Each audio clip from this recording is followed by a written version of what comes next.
Prezados amigos e amigas, sejam bem-vindos, tudo bem com vocês? Olha, nós vamos falar um pouco agora sobre reenquadramento e desvio de função para o piso salarial dos garis, tá? Eu recebo muito essa pergunta em relação a desvio de função. Primeiro a gente vai ver a diferença entre reenquadramento e desvio de função, tá? E depois a gente vai ver o que pode ser feito, tá? Porque a resposta não é tão simples, tá? Por exemplo, é que pode ou que não pode, tá? Tem que ser feito aí uma questão judicial e a gente vai entender daqui a pouquinho, tá? Bom, vamos lá. Piso salarial dos garis, como vocês já sabem, 2 salários mínimos, né? PL 4146/2020, fora os outros direitos, né, que tem lá no PL, que é basicamente a regulamentação da profissão. E agora o salário mínimo está 1.518 e, se eu não me engano, dá 3.000 e alguma coisa, né? Deixa eu colocar aqui, que fazer conta de cabeça não é meu forte. Aqui, ó, 3.036, tá? Agora 2025, se o piso for aprovado agora 2025. Se você não acompanha ainda, o piso está na fase da Comissão de Finanças e Tributação, que a terceira comissão já foi aprovada em 2 comissões anteriores, tá? Comissões de mérito. Agora está na Comissão de Finanças e Tributação, que é a comissão que vai analisar de onde vai sair o dinheiro para ter o repasse da União para os municípios e estados, tá? E depois disso for aprovado, vai para a CCJ, que vê a constitucionalidade da lei, e aí, se for aprovado, tá? E aí já terminou ali o andamento na Câmara dos Deputados. Agora vamos focar aqui, tá, em reenquadramento e desvio de função, tá? O que é reenquadramento de função? Tá? Quando o empregado exerce novas funções, tá? Mudando do cargo ou posição na empresa. Então, você foi contratado como gari e você exerce uma nova função. Só que geralmente, tá, quando a gente tem reenquadramento de função, isso ocorre por uma promoção, tá? Por uma capacitação do empregado ou por uma necessidade de serviço, tá? E o contrato de trabalho é alterado para isso, ok? Então, quando tem um reenquadramento de função, né, eu entendo que você está em outra função ou porque teve uma promoção ou se capacitou e mudou de função, então você já não exerce mais a função de gari, tá? E aí eu entendo que nesse caso não terá direito ao piso, porque você realmente mudou de função por um reenquadramento, mas foi por conta, por exemplo, de uma promoção, uma necessidade, você aceitou mudar de função, tá? Ou uma capacitação, fez um curso, mudou de função, ok? Então, teve o contrato de trabalho alterado, então você, por exemplo, entrou como gari, mas já não é mais gari, tá?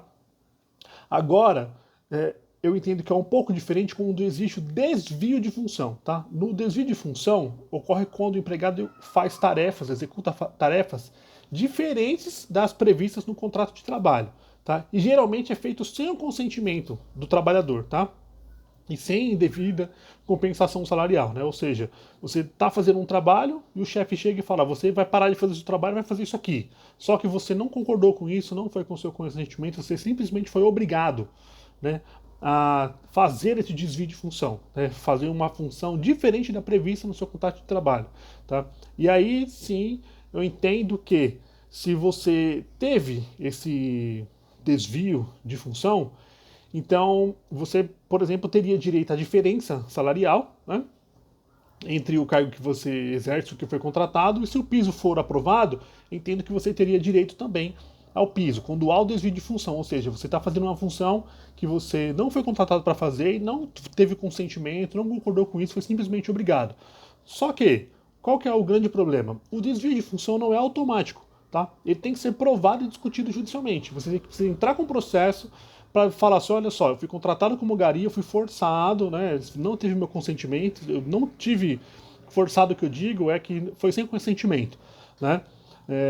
Olha, não tive consentimento, eu fui obrigado, melhor dizendo, né? Vamos mudar a palavra, fui obrigado a fazer essa nova função aqui, então eu não concordei com isso, mas eu tive que fazer para manter meu emprego, tá? Só que eu não fui contratado para isso, né? Eu sou gari, ok? Aí isso tem que ser discutido judicialmente, tá?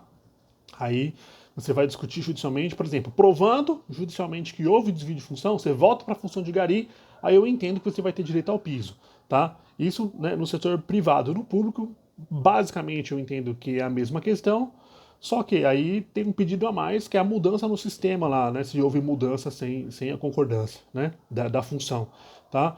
Porque, por exemplo, a briga está no piso dos garis para que seja pago para todo mundo, né? Vamos supor aqui que vai ser pago para todo mundo, né? Já fechou na Comissão de Finanças e Tributação, estou supondo, tá? Não fechou ainda. Já fechou na Comissão de Finanças e Tributação, vai pagar para todo mundo, tá? O piso dos garis. Só que se você teve esse desvio de função e teve uma alteração no sistema, se houver o repasse do governo, tá, do subsídio aí para as prefeituras, para os estados, quando chegar lá no sistema da sua prefeitura, você não vai estar lá se eles mudaram no sistema a sua função. Então, além do desvio de função ser reconhecido judicialmente, ter que ser, melhor dizendo, reconhecido judicialmente, tem um pedido a mais, tá, que é a mudança no sistema para você voltar a ser um trabalhador de limpeza urbana, tá? Porque daí, por exemplo, vamos supor que seja tudo certo, de novo, estou supondo. Quando a União repassar aí, né, supondo que deu tudo certo, o subsídio, vai ter uma dotação orçamentária via sistema, tá? Vai ter uma portaria lá repassando o dinheiro, por exemplo, para os municípios, né? Novamente, suposição. E aí vai repassar para os agentes de limpeza urbana. E isso é feito por código, tá? Do trabalhador lá. Se você estiver em outra função, aí mesmo que você esteja na sua função real como trabalhador de limpeza urbana, aí você não vai provavelmente receber. Não é nem por uma questão que ninguém quer pagar ou nada disso, é porque o sistema não viu que você estava lá, entendeu? Então acredito que quando se trata do setor privado, tem que ter essa visão de pedir também que na sentença, se for procedente, também seja determinado que seja apontado no sistema que você é o trabalhador de limpeza urbana, ok? Para não dar problema na hora do repasse dos recursos. Eu acho que é isso, pessoal. Seja inscrito no canal, se inscreva-se. Se inscreva-se é ótimo, né? Inscreva-se, ative as notificações e se você gostou do conteúdo, deixe um like que vai me ajudar muito, tá? Falando até errado, né? Comecei em janeiro bem pra caramba, falando tudo errado. É a correria, uma correria doida aqui. E eu tô gravando vídeo atrás das informações como eu posso, tá? E minha bebezinha nasceu, eu tenho um menino de 3 anos, minha bebezinha nasceu e a gente não tá nem dormindo direito. Eu vou usar isso como desculpa. Valeu, pessoal. Um abraço, fique com Deus, até mais.